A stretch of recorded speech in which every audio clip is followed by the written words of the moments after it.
Salut tout le monde, j'espère que vous allez bien. Aujourd'hui nous allons nous attarder sur un manga qui a fait pas mal parler de lui ces derniers temps, il s'agit de Mashle. Mais avant de commencer cette vidéo, je vous rappelle que si vous kiffez mon contenu et que vous voulez le soutenir, c'est simple, n'hésitez pas à lâcher un petit pouce bleu, partager la vidéo autour de vous et vous abonner si ce n'est pas déjà fait. Mashle est un shonen manga écrit et dessiné par Komoto Hajime et est prépublié depuis le 27 janvier 2020 dans le Weekly Shonen Jump.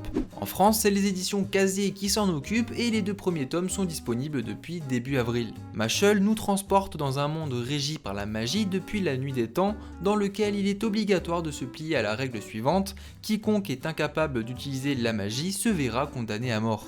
Malheureusement ou pas, c'est le cas de Mage Burndead, jeune homme dépourvu de pouvoir magique. Regro Burndead, le père de Mage, décide donc d'élever son fils au fin fond de la forêt, à l'écart de la société.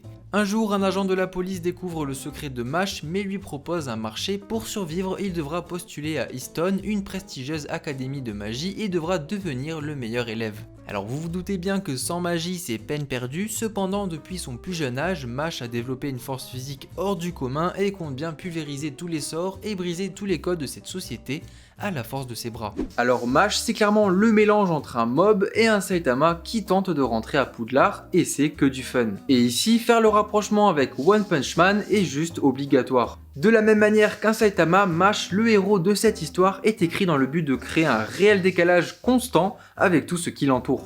Comme dit précédemment, nous sommes ici dans une société qui fonctionne grâce à la magie, une société ayant créé tous ses codes et toutes ses bases autour de la magie. Il est ici très simple de cuisiner, faire sa lessive ou encore se boire une bonne pinte grâce à la magie. Alors forcément, quand une personne en est dépourvue, elle est inévitablement exclue, ce qui se traduit ici par la mort. Tout comme Saitama, Mage n'est pas en phase avec cette société, ses fondements et les règles qui l'accompagnent. Il les trouve même absurdes. Et évidemment, on fait aussi et surtout le rapprochement avec Saitama car Mage c'est grotesquement surpuissant. Il semble intouchable et invincible. Tout comme dans One Punch Man, cette force infinie va créer un décalage avec tous les autres personnages et par la même occasion créer de nombreuses situations plus loufoques les unes que les autres. Oui, nous sommes bel et bien dans un shonen d'action certes, mais comique, voire parodique. Alors personnellement, qu'est-ce que j'en ai pensé? Eh bien, j'ai clairement passé un bon moment en lisant Mashle, et ce serait une preuve de mauvaise foi que de dire le contraire. J'ai ri à plusieurs reprises, et d'ailleurs ça faisait longtemps que ça m'était pas arrivé en lisant un manga, et j'ai dévoré le tome 1 très rapidement. Mais objectivement, on peut dire que certains points que je vais relever sont perfectibles et que certaines choses m'ont fait tiquer durant ma lecture. Déjà pour commencer, si je prends la peine de vous donner un avis subjectif et à la fois objectif, c'est qu'il y a une bonne raison. Cet humour absurde, très décalé que l'on peut retrouver dans Mashle, One Punch Man ou encore Mob Psycho 100 ne plaît pas forcément à tout le monde. Personnellement, j'en suis très friand, mais il est vrai que si l'on retire cet humour, j'ai le regret de vous dire que malheureusement, il ne reste pas grand chose. Tout à l'heure, j'ai évoqué Poudlard. Hajime Komoto est un grand fan de J.K. Rowling et ça se sent même un peu trop. À partir du moment où Mage se retrouve à Easton, l'école de magie, on est face à une grosse parodie de Harry Potter et de mon point de vue, on ne s'en détache pas suffisamment. Je trouve génial l'idée de faire des références à Harry Potter, mais de là à faire un copier-coller des épreuves en passant même par le Quidditch, je trouve ça un peu dommage. J'aurais préféré que Mashle arrive à mettre en place un univers bien à lui, proposer de nouvelles idées sans pour autant s'empêcher de faire des clins d'œil, bien évidemment. Dites-moi si vous êtes de cet avis-là, et pour ceux qui ont lu les scans, dites-moi si ça se débloque par la suite avec les volumes suivants. Ensuite, je pense que si Mashle était sorti bien avant One Punch Man, je pense qu'il aurait frappé bien plus fort. Sans mauvais jeu de mots. Je pense que pour pas mal de personnes, Mage peut transmettre une impression de déjà vu et c'est normal tant il y a de similitudes avec le personnage de Saitama. Est-ce une mauvaise chose? Est-ce que cette grosse ressemblance va freiner les lecteurs? Ça, c'est à vous de me le dire. En tout cas, je trouve que le personnage de Mage est très attachant, nous avons envie de le suivre et de voir comment il va bousculer cette société, faire bouger les choses, peut-être les faire changer. Il est très intéressant de voir comment il va essayer de s'extirper de sa condition au destin tragique au sein de ce monde qui transpire la magie. Et tout comme dans Black Clover, Mashle va mettre sur la table différentes problématiques autour du rang social des habitants de ce royaume. Ici, pour changer, c'est encore la loi du plus fort, alors les personnes ayant le potentiel magique le plus élevé sont hissées au sommet de la société et deviennent immensément riches. Quant à ceux qui n'ont pas cette fameuse marque sur le visage, donc qui est une preuve de potentiel magique, sont tout simplement exécutés.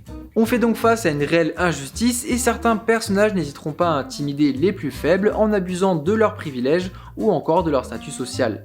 Bref, il s'agit ni plus ni moins qu'une véritable lutte des classes. La différence, elle est là, Mashle a un but à accomplir, revendiquer sa liberté, s'imposer et montrer qu'il a une place en ce bas monde. Et si cette société ne le permet pas, Mash est très clair, il la détruira de ses poings.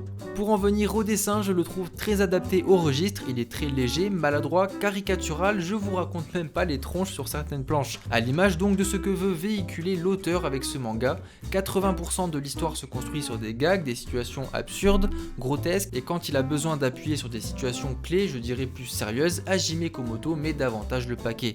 Encore une fois, il s'agit ici de mettre en place un réel décalage et un réel contraste. Ce décalage, vous l'avez très bien retrouvé dans One Punch Man, qui d'ailleurs est bien plus flagrant que dans Mashle, et en même temps ça ne m'étonne pas, c'est quand même Murata qui est au dessin, donc ça rigole zéro. Bref, si vous aimez les gags manga, l'humour très absurde, très décalé, Mashle est clairement fait pour vous. En revanche, si vous n'adhérez pas vraiment à ce type d'humour, je vous recommande de passer votre chemin, car malgré les quelques réflexions dont je vous ai parlé précédemment, il ne s'agit clairement pas du noyau de l'histoire. Ensuite, j'espère vraiment qu'Hajime Komoto va davantage développer son univers par la suite, car pour le moment je trouve que ça ressemble beaucoup trop à une parodie d'Harry Potter, alors que pourtant Mashle a clairement le potentiel de s'inventer et proposer du neuf. Après, encore une fois, c'est quelque chose d'assez subjectif. Merci d'avoir suivi cette vidéo jusqu'au bout, j'espère qu'elle vous aura plu, je suppose que oui si vous êtes toujours là. N'hésitez pas à me faire part de vos retours dans les commentaires, quant à moi je vous dis portez-vous bien, et on se retrouve très vite sur la chaîne pour de nouvelles vidéos. Allez, tchuss!